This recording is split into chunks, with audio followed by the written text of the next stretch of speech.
Guys, kwento ko pala sa inyo tungkol sa pinsan ko pang part 6 na ito kasi marami pa ring nabitin sa story namin ni pinsan. Sa gabi na nahuli kaming dalawa ni Hana, classmate ni pinsan sa boses babaeng nag-flashlight sa amin hanggang lumalapit ito. Nung pagkalapit sobrang nabigla ako dahil si pinsan ko pala yung nag-flashlight sa aming dalawa ng classmate niya. Nahiya ako at may kunting galit kay pinsan sa gabi na yun dahil naabala ang aming ginagawa ng kanyang classmate na babae habang nasa madilim na lugar. Tinanong pa niya sa amin kung anong ginagawa namin pero makikita naman niya na parang kaming si Adan at Eva kung tignan. Sinabihan ko agad ang pinsan ko kung bakit hinahanap niya kami na abala lang ang ginagawa namin pero hindi na nagsalita si pinsan, at umalis na lang ito sa lugar na ginagawan namin ng bagong maligayang buhay kasama si Hana. Kinabukasan habang nakauwi na kami ni pinsan sa bahay hindi ko muna siya pinapansin kasi nagalit pa rin ako sa kanya hanggang sa mga oras na yun umalis ang lahat ng member sa aming pamilya, dahil may mga trabaho tsaka yung iba nag-aaral kaya kami lang dalawa ni pinsan ulit ang naiwan. Pero habang papunta siya maligo sa CR,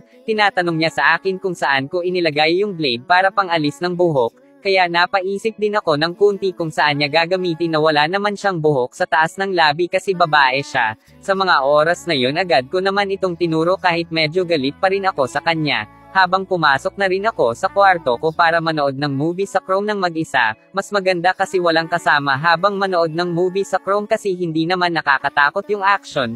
Hanggang nag-enjoy na ako sa panonood nang bigla na lang pumasok si pinsan sa kwarto ko, nakalimutan ko kasi i-lock. Sabay tanong niya sa akin kung kumain na ba ako. Sinagot ko naman ito na wala pa, ngunit sagot naman ulit ni pinsan na dapat sabay kaming dalawa kumain. Sinagot ko naman ito na mauna na lang siya dahil may pinapanood pa akong movie, pero pagsabi ko ng movie bigla na lang kinuha niya yung cellphone ko at nakita niya ang mga favorite movie ko. Nung nakita niya ang video agad niyang binalik ang cellphone ko sabay sabi, grabe ka pala, ibang movie naman yang pinapanood mo. Sinagot ko naman ito na syempre lalaki ako, favorite ko talaga ang action, mabuti na lang umalis ka na sa kwarto ko at mauna ka na lang kumain sa akin yan, sabi ko ulit sa kanya. Umalis naman ito agad nang hindi na sumasagot habang ako ay patuloy pa rin nanonood sa mga favorite action movie ko sa Chrome. After 1 hour pumasok naman siya ulit sa kwarto ko tapos sabi naman niya, dito muna ako ngayon matutulog Maiko, kasi yung dating kwarto natin may mga ipis akong nakikita. Sabi ko naman ikaw bahala, sanay naman tayo magkasama matulog, pero grabe ka naman, bakit ka matatakot sa ipis, ang laki mo ng tao. Pero pagkatanghali agad talaga siyang natutulog sa kwarto samantalang ako naman ay bumaba, nanood na lang ng TV bilang pagrespeto ko sa aking pinsan.